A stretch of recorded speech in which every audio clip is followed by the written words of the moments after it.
ಎಲ್ಲರಿಗೂ ನಮಸ್ಕಾರ.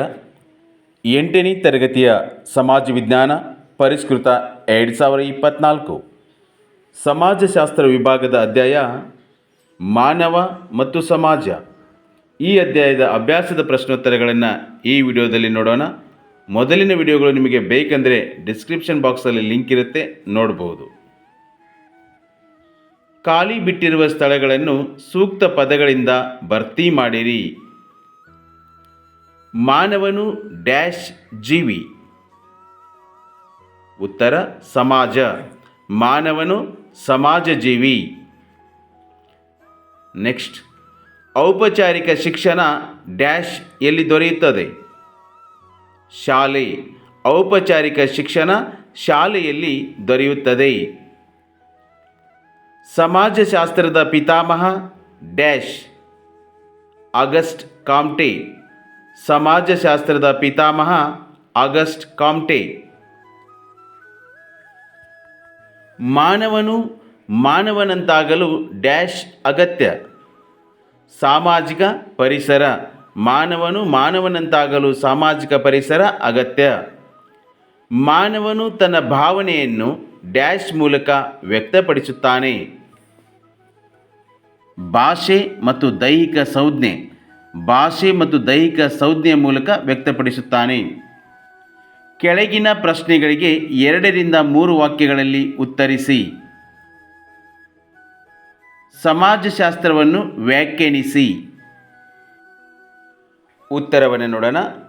ಮೆಕೈವರ್ ಮತ್ತು ಫೇಶ್ ಈ ಒಂದು ಸಮಾಜಶಾಸ್ತ್ರ ಹೇಳಿರ್ತಕ್ಕಂಥ ಡೆಫಿನಿಷನ್ ನೋಡೋಣ. ಸಾಮಾಜಿಕ ಸಂಬಂಧಗಳನ್ನು ಅಧ್ಯಯನ ಮಾಡುವ ವಿಜ್ಞಾನವೇ ಸಮಾಜಶಾಸ್ತ್ರ ಅಂತ ಹೇಳಿದ್ದಾರೆ. ಸಾಮಾಜಿಕ ಸಂಬಂಧಗಳನ್ನು ಅಧ್ಯಯನ ಮಾಡುವ ವಿಜ್ಞಾನವೇ ಸಮಾಜಶಾಸ್ತ್ರ ಅಂತ ಹೇಳಿದ್ದಾರೆ. ನಾವು ಹೀಗೆ ಒಂದು ಸಾಮಾನ್ಯ ಡೆಫಿನೇಷನ್ ಕೊಡೋದಾದರೆ, ಮಾನವ ಸಮಾಜವನ್ನು ವೈಜ್ಞಾನಿಕವಾಗಿ ಕ್ರಮಬದ್ಧವಾಗಿ ಅಧ್ಯಯನ ಮಾಡುವ ಶಾಸ್ತ್ರವನ್ನು ಸಮಾಜಶಾಸ್ತ್ರ ಎನ್ನುವರು. ಓಕೆ, ನೆಕ್ಸ್ಟ್ ಹೋಗೋಣ. ಸಾಮಾಜೀಕರಣ ಎಂದರೇನು? ಮಾನವ ಸಾಮಾಜಿಕ ವ್ಯಕ್ತಿಯಾಗುವ ಪ್ರಕ್ರಿಯೆಯನ್ನು ಸಾಮಾಜೀಕರಣ ಎನ್ನುವರು. ಮಾನವ ಸಾಮಾಜಿಕ ವ್ಯಕ್ತಿಯಾಗುವ ಪ್ರಕ್ರಿಯೆಯನ್ನು ಸಾಮಾಜೀಕರಣ ಎನ್ನುವರು. ಮಿಡ್ನಾಪುರದಲ್ಲಿ ಸಿಕ್ಕ ಕಮಲೆಯು ಹೇಗಿದ್ದಳು? 1920ರಲ್ಲಿ ಮಿಡ್ನಾಪುರದಲ್ಲಿ ಸಿಕ್ಕ ಕಮಲ 9 ವರ್ಷ ಕಾಡಿನಲ್ಲಿ ಪ್ರಾಣಿಗಳೊಂದಿಗೆ ಕಳೆದಿದ್ದಳು. ಅವಳು ಹಸಿ ಮಾಂಸ ತಿನ್ನುತ್ತಾ ಪಶುಗಳಂತೆ 4 ಕಾಲುಗಳಲ್ಲಿ ನಡೆಯುತ್ತಿದ್ದಳು. ಅವಳು ಹಸಿ ಮಾಂಸ ತಿನ್ನುತ್ತಾ ಪಶುಗಳಂತೆ ಅಂದರೆ ಪ್ರಾಣಿಗಳಂತೆ 4 ಕಾಲುಗಳಲ್ಲಿ ನಡೆಯುತ್ತಿದ್ದಳು. ಅವಳಿಗೆ ಸ್ವಂತ ಪ್ರಜ್ಞೆ ಇರಲಿಲ್ಲ. ಆರಂಭಿಕ ಸಮಾಜಶಾಸ್ತ್ರಜ್ಞರನ್ನು ಹೆಸರಿಸಿ. ಆರಂಭಿಕ ಸಮಾಜಶಾಸ್ತ್ರಜ್ಞರನ್ನು ಹೆಸರಿಸಿ. August Comte, Robert Spencer, Max Weber, Karl Marx, Emile Durkheim ಇವರೆಲ್ಲರೂ ಆರಂಭಿಕ ಸಮಾಜಶಾಸ್ತ್ರಜ್ಞರು. 3ನೇ ಮುಖ್ಯ ಪ್ರಶ್ನೆ ನೋಡೋಣ. ಕೆಳಗಿನ ಪ್ರಶ್ನೆಗಳಿಗೆ 4-5 ವಾಕ್ಯಗಳಲ್ಲಿ ಉತ್ತರಿಸಿ. ಮಾನವನು ಸಮಾಜ ಜೀವಿ ಎಂಬುದನ್ನು ವಿವರಿಸಿ. ಮಾನವನು ಸಮಾಜ ಜೀವಿ ಎಂಬುದನ್ನು ವಿವರಿಸಿ. ಉತ್ತರವನ್ನು ನೋಡೋಣ. ವ್ಯಕ್ತಿ ಇಲ್ಲದೆ ಸಮಾಜವಿಲ್ಲ. ಸಮಾಜವಿಲ್ಲದೆ ವ್ಯಕ್ತಿ ಇಲ್ಲ.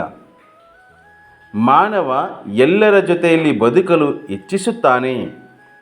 ನಮ್ಮೆಲ್ಲರ ವಿಕಾಸ ಮತ್ತು ಬೆಳವಣಿಗೆಗೆ ಸಂಘ ಜೀವನ ಅಗತ್ಯ. ನಮ್ಮೆಲ್ಲರ ವಿಕಾಸ ಮತ್ತು ಬೆಳವಣಿಗೆಗೆ ಸಂಘ ಜೀವನ ಅಗತ್ಯ. ಮಾನವ ಸಮಾಜವನ್ನು ಸಾಮಾಜಿಕ ಸಂಬಂಧಗಳ ಬಲೆ ಎನ್ನಲಾಗಿದೆ. ಮಾನವ ಸಮಾಜವನ್ನು ಸಾಮಾಜಿಕ ಸಂಬಂಧಗಳ ಬಲೆ ಎನ್ನಲಾಗಿದೆ. ಮಾನವರಿಗೂ ಭಾಷೆಗೂ ಇರುವ ಸಂಬಂಧವನ್ನು ಬರೆಯಿರಿ. ಮಾನವನು ತನ್ನ ಭಾವನೆಗಳನ್ನು ವ್ಯಕ್ತಪಡಿಸಲು ಭಾಷೆ ಬೇಕು. ನಿರ್ದಿಷ್ಟವಾದ ಸಂಬಂಧಗಳನ್ನು ಮತ್ತು ಭಾವನೆಗಳನ್ನು ಅರ್ಥ ಮಾಡಿಕೊಳ್ಳಲು ಭಾಷೆ ಬಹುಮುಖ್ಯವಾಗಿದೆ. ನಿರ್ದಿಷ್ಟವಾದ ಸಂಬಂಧಗಳನ್ನು ಮತ್ತು ಭಾವನೆಗಳನ್ನು ಅರ್ಥ ಮಾಡಿಕೊಳ್ಳಲು ಭಾಷೆ ಬಹುಮುಖ್ಯವಾಗಿದೆ. ಸಮಾಜವನ್ನು ಅಧ್ಯಯನ ಮಾಡಲು ಭಾಷೆ ಮುಖ್ಯವಾಗಿದೆ. ಸಮಾಜವನ್ನು ಅಧ್ಯಯನ ಮಾಡಲು ಭಾಷೆ ಬಹುಮುಖ್ಯವಾಗಿದೆ. ಈ ಎಲ್ಲ ಅಂಶಗಳು ಮಾನವನಿಗೂ ಮತ್ತು ಭಾಷೆಗೂ ಇರ್ತಕ್ಕಂಥ ಒಂದು ಸಂಬಂಧವನ್ನು ತಿಳಿಸ್ತಾವು. ಓಕೆ, ನೆಕ್ಸ್ಟ್ ಹೋಗೋಣ. ಸಮಾಜಶಾಸ್ತ್ರ ಅಧ್ಯಯನದ ಮಹತ್ವವೇನು, ಅಂದರೆ ಪ್ರಾಮುಖ್ಯತೆ ಏನು, ಪ್ರಯೋಜನಗಳೇನು ಅಂದಾಗೆ ಉತ್ತರವನ್ನು ನೋಡೋಣ. ಸಮಾಜಶಾಸ್ತ್ರ ಅಧ್ಯಯನದ ಮಹತ್ವ ವ್ಯಕ್ತಿತ್ವ ಬೆಳವಣಿಗೆಗೆ ಸಹಾಯಕವಾಗಿದೆ. ಅಂದರೆ ಈ ಸಮಾಜಶಾಸ್ತ್ರ ವ್ಯಕ್ತಿತ್ವ ಬೆಳವಣಿಗೆಗೆ ಸಹಾಯಕವಾಗಿದೆ. ಸಾಮಾಜಿಕ ಸಮಸ್ಯೆಗಳಿಗೆ ಪರಿಹಾರ ಒದಗಿಸುತ್ತದೆ. ಆಧುನಿಕ ಸನ್ನಿವೇಶಗಳು ಮತ್ತು ಬೆಳವಣಿಗೆಯ ಜ್ಞಾನ ನೀಡುತ್ತದೆ. ಆಧುನಿಕ ಸನ್ನಿವೇಶಗಳು ಮತ್ತು ಬೆಳವಣಿಗೆಯ ಜ್ಞಾನ ನೀಡುತ್ತದೆ. ಹಿಂದುಳಿದ ಮತ್ತು ದುರ್ಬಲ ವರ್ಗಗಳ ಏಳಿಗೆಗೆ ಸಹಾಯಕವಾಗುತ್ತದೆ. ಹಿಂದುಳಿದ ಮತ್ತು ದುರ್ಬಲ ವರ್ಗಗಳ ಏಳಿಗೆಗೆ ಸಹಾಯಕವಾಗುತ್ತದೆ. ಈ ಎಲ್ಲ ಅಂಶಗಳು ಸಮಾಜಶಾಸ್ತ್ರ ಅಧ್ಯಯನದ ಮಹತ್ವವನ್ನು ತಿಳಿಸ್ತಕ್ಕಂಥ ಅಂಶಗಳು.